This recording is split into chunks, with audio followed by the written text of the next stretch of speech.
రండి మాధవ్ గారు, ఒక నిమిషం మైక్. ఇప్పుడు మీకు విద్యారేఖ లేదని చెప్పారే గురుగారు, ఆయన మీరు ఎమ్మెల్యే అయిన తర్వాత వచ్చి కలిశారా, అభినందించారా? అవురా అన్నారు. అవురా అన్నారు. రాలేదు, కలవలేదా? అవురా అన్నారు. ఓహో సరే. ఇప్పుడు మీ జీవిత గాథను విన్న తర్వాత నాకేమనిపిస్తుందో, నేను మీ జీవిత గాథను ముందే ఊహించి పాట రాసేవని అనిపిస్తోంది. మిమ్మల్ని చూస్తుంటే అంటే మీకు విద్యారేఖ లేదు, చేతి గీతలు లేవు, రాతలు లేవు, అయినా కూడా మీ రాతను మీరే రాసుకున్నారు. నచ్చినట్టుగా తోచినట్టుగా అందరి రాతను బ్రహ్మే రాస్తాడు, నచ్చినట్టుగా మీ తల రాతను మీరే రాశారు. మీ ధైర్యాన్ని దర్శించి దైవాలే తలదిల్చగా, మీ సంకల్పానికి ఆ విధి సైతం చేతులెత్తింది. అంతులేని చరితలకు ఆది మీరు అయ్యారు. మౌనంగానే ఎదగమని మాధవి గారు చెప్పారు. మౌనంగానే ఎదగమని మాధవి గారు చెప్పారు. ఎదిగిన కొద్దీ ఒదగమని చెప్పకనే చెబుతున్నారు. థ్యాంక్ యూ సో మచ్ అండి. చాలా ఓపికగా కూర్చున్న ప్రతి ఒక్కరికి, తల్లిదండ్రులకి కూడా ప్రత్యేకమైన ధన్యవాదాలు. మరి ఐ థింక్ 9-10 అయింది. నా మాటలు వినే ఓపిక ఉందా మీ అందరికీ? Oh that is kids college. Very good. So before telling anything, sir నాకు ఇన్విటేషన్ తీసుకొని వచ్చారు. ఒక 10 నిమిషాల పాటు మాట్లాడే ఒక టైము సార్తో ఇదే ఫస్ట్ టైము. ఇన్విటేషన్ తీసుకొని వచ్చారు. ఎప్పుడు మా కాలేజ్కి పొలిటీషియన్ని పిలిచే సంస్కృతి లేదు. బట్ ఈసారి మిమ్మల్ని పిలుస్తున్నాము. ఒక ఉమెన్గా ఒక భారీ మెజారిటీతో గెలిచారు. ఎంతో కొంత ఇన్స్పిరేషన్ మా పిల్లలకి మీరు ఇవ్వాలి అని చెప్పి ఆయన పిలవడం జరిగింది. నాకు అనిపించింది, నేను ఎలాగ ఇన్స్పిరేషన్ ఇవ్వగలుగుతాను మీ అందరికీ, ఇన్ వాట్ వే, మిమ్మల్ని అందరినీ ఇన్స్పైర్ చేసి నేను ఎక్కడికి తీసుకెళ్తాను అని చెప్పి ఒక చిన్న థాట్ వచ్చింది, ఒక డౌట్ వచ్చింది. అయితే మొత్తం చెప్తే సుత్తిలాగా ఉంటుంది కాబట్టి కొన్ని పాయింట్స్ చెప్తాను. నా స్టోరీయే చెప్తాను మీకు. ప్లీజ్ నిద్రపోకుండా వినండి. కొన్నే చెప్తాను. ఫస్ట్, అప్పుడు 10 years ఏజ్, ఫ్రెండ్స్ అందరితో ఆడుతూ పాడుతూ గడిపే ఏజ్ అందరికీ కూడా. జనరల్గా ఎలా పడితే అలా తిరిగేది అబ్బాయిలు. ఒక గ్రూప్ని వేసుకుని అలా తిరుగుతూ ఉంటారు. అమ్మాయిలు పద్ధతిగా ఇంటి దగ్గర అష్టాచమ్మ ఆడుతూ ఉంటారు. అయితే నేను కంప్లీట్గా రివర్స్. అంటే ఇప్పుడు కాదమ్మా, ఇది లైక్ నా ఏజ్ అప్పుడు. I was Born at the year 1984. So నాకు 10 years అంటే అప్పుడెప్పుడో భూమి పుట్టినప్పుడు. అప్పుడు స్టోరీస్ అన్నీ డిఫరెంట్గా ఉండేవి. అమ్మాయిలు బయటికి రావడం అంటే పెద్ద విషయం. అలాంటి ఏజ్లో నేను నా వెనకాల ఒక 4 వేసుకుని మా కాలనీ మొత్తం తిరిగేదాన్ని. We use to stay at a gated community. మా నాన్న ఒక సెంట్రల్ గవర్నమెంట్ ఎంప్లాయ్ అవ్వడం వల్ల ఒక గేటెడ్ కమ్యూనిటీలో ఉండడం జరిగింది. సో అక్కడ ఆ 4 వేసుకొని తిరుగుతూ ఉండేదాన్ని. అక్కడ ఒక పెద్ద ట్యాంక్ ఉంది, వాటర్ హెడ్ ట్యాంక్స్ ఉంటాయి కదా ప్రతి కమ్యూనిటీలో, అలా ఒక ట్యాంక్ ఉండేది. అయితే ఆ ప్రీవియస్ డే నైట్ మా బ్రదర్ దగ్గర నుంచి నేనేం విన్నానంటే, ఆ ట్యాంక్ ఎక్కారు వాళ్ళందరూ, వాళ్ళ గ్రూప్ అందరూ కలిసి ట్యాంక్ ఎక్కారు. They are feeling like they have achieved so much, ఏదో సాధించేశారని చాలా ఫీల్ అవుతూ ఉన్నారు. సో నాకు కూడా అనిపించింది I should also try it అని. వెళ్ళాను, ఈ 4 వేసుకొని వెళ్ళాను. వాళ్ళకి నా థాట్ చెప్పాను. ఆ 4లో 3 డ్రాప్ అయి వెళ్ళిపోయారు.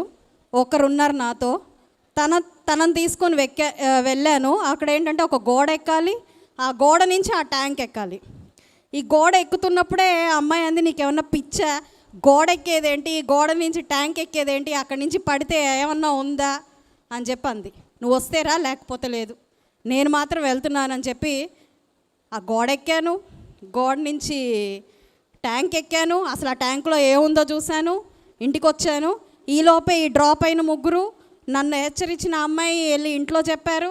ఇంటికి వెళ్ళిన తర్వాత మంచి కోటింగ్ పడింది, అది వేరే విషయం. So that is the first story.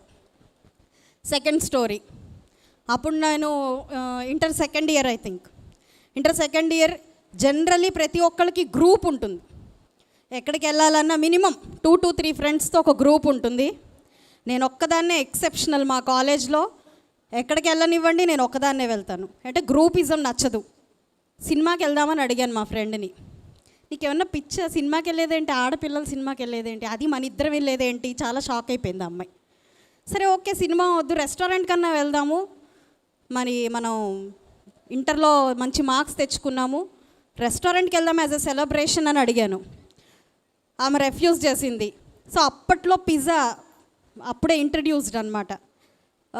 So పిజ్జాని try చేయడం అదొక పెద్ద అచీవ్మెంట్ అప్పట్లో. సో దాన్ని ట్రై చేయాలని అనుకున్నాను. నువ్వు వస్తే రా, లేకపోతే లేదు, ఐఎమ్ గోయింగ్ అని చెప్పి రెస్టారెంట్కి వెళ్ళాను. ఒక్కదాన్నే కూర్చుని పిజ్జాని ట్రై చేశాను, ఇంటికి వచ్చాను. అప్పుడు కొట్టడానికి ఎవరు లేరు, ఎందుకంటే నేను ఆల్రెడీ గ్రోనప్, 16 years కదా, ఎవరు మందలించడానికి పెద్దగా లేరు. And then at the age of 20 మా ఇంటికి ఒక గురువు గారు వచ్చారు. ఆయన అన్నారు, యూజువల్గా అందరినీ చూస్తూ అండ్ జాతకాలు అవి చూస్తూ నాది కూడా చూశారు. ఆయన అన్నారు, మా నువ్వు inter is the last one, next year you are going to get married అన్నారు.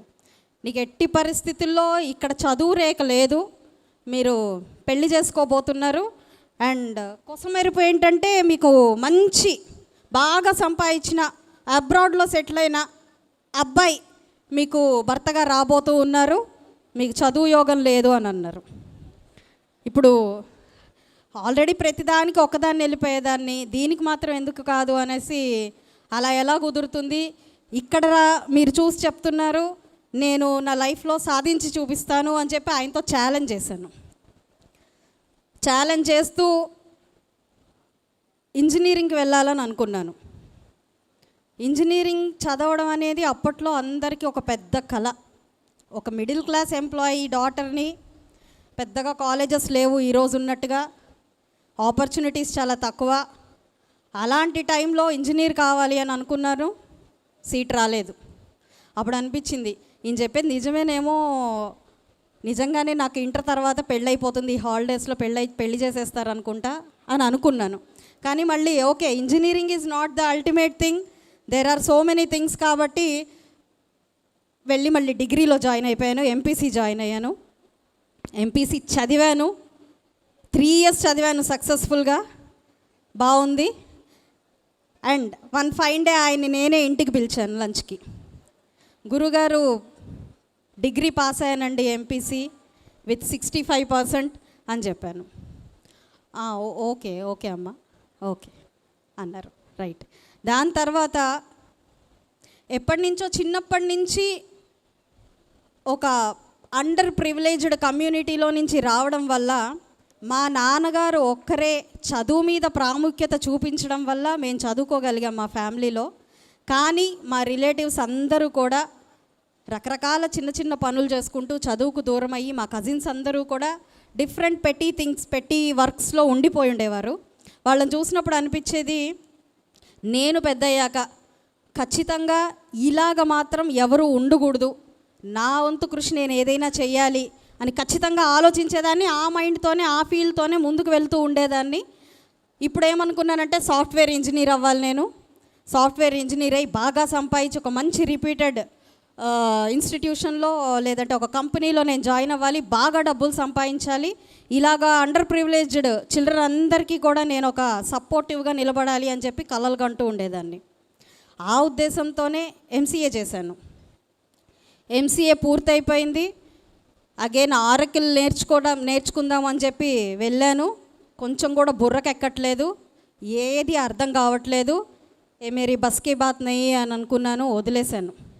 అప్పుడు మా నాన్న చెప్పారు, సివిల్ సర్వీసెస్ చేస్తే నువ్వు అనుకున్న ఎన్నో రకాలైన సర్వీసెస్ ఇవ్వచ్చు, నువ్వు అనుకుంటున్న నీ యాస్పిరేషన్స్కి మ్యాచ్ అయ్యే ఒక ఫీల్డ్ సివిల్ సర్వీసెస్ అని చెప్పారు. చిన్నగా ఇంజెక్ట్ చేశారు, కంప్లీట్గా నెత్తికెక్కేసింది అది. ఎంత నెత్తికెక్కిందంటే మాధవి పక్కన ఐఏఎస్ ఉండాలి అని చెప్పి అహర్నిశలు కలలు గండం మొదలుపెట్టాను. అండ్ ఫస్ట్ హడ్డలు వచ్చింది, మ్యారేజ్ అయిపోయింది. ఆ మ్యారేజ్ ఎలా అయిపోయింది మళ్ళీ పర్సనల్గా మనం మాట్లాడుకుందాం, డిఫరెంట్ స్టోరీ. ఇప్పుడు మాత్రం జస్ట్ ఈ లెగసీలోకి ముందుకు వెళ్తూ ఉన్నాను. సో మ్యారేజ్ అయిపోయింది. అయినా సరే మ్యారేజ్ అయితే ఏమైంది, ఇప్పుడు నేనేదో అనుకున్నాను కదా చెయ్యాల్సిందే అని చెప్పి కోచింగ్ జాయిన్ అయ్యాను. బాగా సీరియస్గా ప్రిపేర్ అవుతూ ఉన్నాను. అండ్ దెన్ మేలో ఎగ్జామ్స్ ఉన్నాయి, అటెంప్ట్ చేయాలి. అప్పుడే ఆ వెరీ గుడ్ న్యూస్, నేను ప్రెగ్నెంట్ అని తెలిసింది. మళ్ళీ అక్కడ ఆగిపోయింది అది. మళ్ళీ ఓకే ఇది కాదులే, పాప కొంచెం పెద్ద అయిన తర్వాత మళ్ళీ స్టార్ట్ చేద్దాం, ఇప్పుడు ఏమైంది ఇట్స్ ఓకే అని చెప్పుకొని ముందుకెళ్ళాను. సంహో గుంటూరు వచ్చాను, హైదరాబాద్ నుంచి అక్కడదంతా ఇక్కడ పడ్డాను. సో గుంటూరులో చాలా చక్కగా బ్యూటిఫుల్గా హౌస్ వైఫ్ పాత్రని పోషిస్తూ చాలా అద్భుతంగా రాత్రి పడుకునేటప్పుడు మాత్రం ఏడుస్తూ సివిల్ సర్వీసెస్ అవ్వలేకపోయాను, ఏం చేయలేకపోతున్నాను, ఎన్నో కలలు కన్నాను, ఏది ముందుకెళ్ళట్లేదు అని చెప్పి బాధపడుతూ కన్నీళ్ళు తుడుచుకుని పడుకోవడం, పొద్దున్నే మళ్ళీ వంట చేసుకోవడం, పిల్లని ఎత్తుకోవడం, ముందుకెళ్ళడం, స్కూల్లో జాయిన్ చేయడం, దింపడం, ఇవన్నీ regular process, good house wife. దాని తర్వాత పాప కొంచెం స్కూలింగ్లో ఉంది, ఇప్పుడు నన్ను డిస్టర్బెన్స్ చేసే పరిస్థితిలో లేదు, I can go with my dreams అనుకుని మళ్ళీ సివిల్ సర్వీసెస్ అది చావట్లేదు అనమాట మైండ్లో, పోవట్లేదు నా మైండ్లో నుంచి. సో మళ్ళీ 2015 ఎండింగ్లో అనుకుంటా ఇక్కడ ఏదో ఒక ఇన్స్టిట్యూషన్ ఉంటే నాగార్జున స్టడీ సర్కిల్ అని, సార్ని మీట్ అయ్యి నాకు కొంచెం కోచింగ్ కావాలి సార్ అని అంటే ఓకే అమ్మా అన్నారు. జాయిన్ అయ్యాను. జాయిన్ అయ్యి అది కూడా ఒక 2-3 మంత్స్ సక్సెస్ఫుల్గా రన్ అయ్యింది. 2016లో అగైన్ ప్రెగ్నెన్సీ 2, మళ్ళీ హాల్ట్. ఇంక ఇదంతా మన వల్ల అయ్యే పని కాదు, మనం ఎక్కడికి వెళ్ళట్లేదు, నోవేర్ అని చెప్పి ఆగిపోయాను. ఇది కంప్లీట్ డిప్రెషన్ ఫేజ్. ఎంత డిప్రెషన్ అంటే షెల్ఫ్లో ఉన్న బుక్కులన్నీ తీసేసి కంప్లీట్గా బయట విసిరేశాను. ఇవన్నీ నాకు కాదు, ఇది ఊరికే కలలు గండమే తప్ప అమ్మాయిలు అంతకంటే ఏం చేయలేరు, దీనికి చాలా కావాలి అని చెప్పి రకరకాలైన థాట్స్, రకరకాలైన ఎమోషన్స్, సో మచ్ డిప్రెషన్. ఇది ఒక డిప్రెస్డ్ ఫేజ్. ఎక్కడో ఒక ట్యాంక్ ఎక్కడానికి ఒక్కదాన్నే వెళ్ళి, ఫుడ్ తినడానికి ఒక్కదాన్నే వెళ్ళి, ఒకరితో సవాల్ చేసి చదువుకొని వచ్చి కంప్లీట్గా డిప్రెషన్ అనే ఒక కూపంలో పడిపోయాను పూర్తిగా. ఆ డిప్రెషన్ నన్ను చాలా ఇయర్స్ డ్రాగ్ చేసుకుంటూ వచ్చింది. సో ఈ డాట్స్ అన్నిటిని కనెక్ట్ చేయడానికి, చెప్పడానికి గల రీజన్ ఏంటంటే, మాధవి పక్కన ఐఏఎస్ చూడకపోయినా, మాధవి పక్కన ఎమ్మెల్యే చూసింది మాత్రం ఈ అన్ని డాట్స్. దాన్ కాంప్రమైజింగ్ నేచర్, ఎక్కడా కూడా కాంప్రమైజ్ అవ్వలేదు, ఏ పరిస్థితుల్లో కూడా కాంప్రమైజ్ అవ్వలేదు. నేను ఎక్కడైనా చేయగలను, ఏదైనా చేయగలను, నాకు ఇది ఇచ్చి చూస్తే చాలు, ఈ ఆపర్చునిటీ వస్తే చాలు అని అనుకునేదాన్ని. ఆ డిటర్మినేషన్తో ముందుకు వెళ్ళేదాన్ని. జస్ట్ 2 months నాకు సీట్ డిక్లేర్ చేసి, పాలిటిక్స్ తెలీదు, క్యాడర్ తెలీదు, ప్రోటోకాల్స్ తెలీదు, ఎవరు ఎందుకు వచ్చి నాకు కుర్చీ వేయలేదంటారో తెలీదు, ఎవరు ఎందుకు వచ్చి ఇది రాలేదంటారో తెలీదు, ఏమీ తెలీదు పాలిటిక్స్ గురించి. Nothing, zero knowledge about politics. ఎందుకంటే ఫ్యామిలీలో లేదు, నాకు కూడా బయట నుంచి మీకులాగా పాలిటిక్స్, మీరన్నా you are far better than me, మీరన్నా అట్లా చూసుంటారు, నేను అది కూడా చూడలేదు పాలిటిక్స్ గురించి. ఓన్లీ 2 months ఉంది, సమ్ స్ట్రాటజికల్ వేగా నాకు సీట్ డిక్లేర్ అవ్వబడింది. ఇప్పుడు ఈ 2 monthsే నాకున్న ఛాలెంజ్. ఇప్పుడు 2 months నేను ఏం చేయగలను, ఏం చేస్తాను, ఇవన్నీ నన్ను డిసైడ్ చేస్తాయి. So much of pressure. ఇప్పుడు ఈ ప్రెషర్ని నేను హ్యాండిల్ చేయాలి, నాకు తెలియని సబ్జెక్ట్ని నేను నేర్చుకోవాలి, డిఫీట్ చేయాలి, ఎట్ ద సేమ్ టైం ఉన్న సర్కమ్స్టెన్సెస్ అన్నిటినీ అడాప్ట్ చేసుకొని అర్థం చేసుకోవాలి. ఐ టెల్ యూ, ఇప్పుడు నేను చెప్పిన సినారియోస్ అన్నీ కూడా ఇక్కడ కూర్చున్న ప్రతి ఒక్కళ్ళు వాళ్ళ లైఫ్లో ఫేస్ చేసినవే. ప్రతి ఒక్కళ్ళు వాళ్ళ ఫీల్డ్లో ఇవన్నీ కూడా ఫేస్ చేసినవే. Pressure, depression, encouragement, uncompromising nature, determination, ఇవన్నీ కూడా వాళ్ళ లైఫ్లో తీసుకోవడం వల్లనే ఈరోజు వాళ్ళు స్టేజ్ మీద కూర్చున్నారు. ఒక ఇన్స్పైరింగ్ పీపుల్ లాగా మీ ముందు ఉన్నారు. అండ్ విడ్ నెవర్ నో మీ దగ్గర నుంచి ఎంతమంది స్టేజ్ మీదకి వస్తారు, ఎంతమందిని మీరు ఇలాగా ఇన్ని మాటలతో ఇన్స్పైర్ చేస్తారు. సో కాంప్రమైజ్ అవ్వకండి. Uncompromising nature is very very important. ప్రతి ఒక్కరూ కూడా వీటన్నిటిని దాటితే మాత్రమే ఏదైనా సాధించగలుగుతారు. And I tell you one more thing, MLA is not a success, Oscar is not a success, or Olympics is not at all a success. The success is knowing yourself. మీ గురించి మీరు తెలుసుకోండి. That is the biggest success. I tell you, మీరేం చేయగలరో తెలుసుకోండి, ఏం చేయలేరో తెలుసుకోండి. మీరు చేయగలిగిన వాటిని ఎన్హాన్స్ చేసుకుంటూ వెళ్ళండి, చేయలేని వాటిని కరెక్ట్ చేసుకుంటూ వెళ్ళండి. ఈ రెండు మాత్రమే సక్సెస్. మీ గురించి మీరు తెలుసుకున్న రోజు you are already successful. Yes or no? So ఎన్నో కళలతో, ఎన్నో ఆస్పిరేషన్స్తో ఏదో సాధించాలి అని చెప్పి చాలామందిని బీట్ చేసి ఈరోజు ఇక్కడ ఒక ప్రతిష్టాత్మకమైన ఒక కాలేజ్లో మీరు అందరూ ఉన్నారు. సో ఇప్పుడు MLA అనే బిరుదు నన్ను ఎక్కడికి తీసుకెళ్తుందో, నా మీద ఎంత బాధ్యత ఉందో యూ నీడ్ టు సే. అదేవిధంగా మీరు కిడ్స్ గ్రూప్లోకి జాయిన్ అయ్యారు, మీ మీద ఎంత బాధ్యత ఉందో you need to understand. Yes or no? మరీ సుత్తి కొట్టాను కదా. సో అండ్ స్టేజ్ మీద నా మీద ఉన్న inspiring people, a lot to learn from you. Chandrabose గారు అందరికీ తెలిసిన వారు, పరిచయం అక్కర్లేని పేరు. ఆయన ప్రతి అడుగులో ఆయన పాట అందరినీ ఇన్స్పైర్ చేస్తుంది, లాలిస్తుంది, పాలిస్తుంది. ఆయన పాటల్లో ఉన్న మాటలు మనందరినీ ఎన్నోసార్లు ఉత్తేజపరిచాయి, ఉర్రూ తొలగిచ్చాయి, ఎన్నోసార్లు నేనున్నాను అని చెప్పి ఆసరా కూడా ఇచ్చాయి. అవన్నీ వింటూనే ఈరోజు మనందరం ముందుకు వెళ్తూ ఉన్నాం.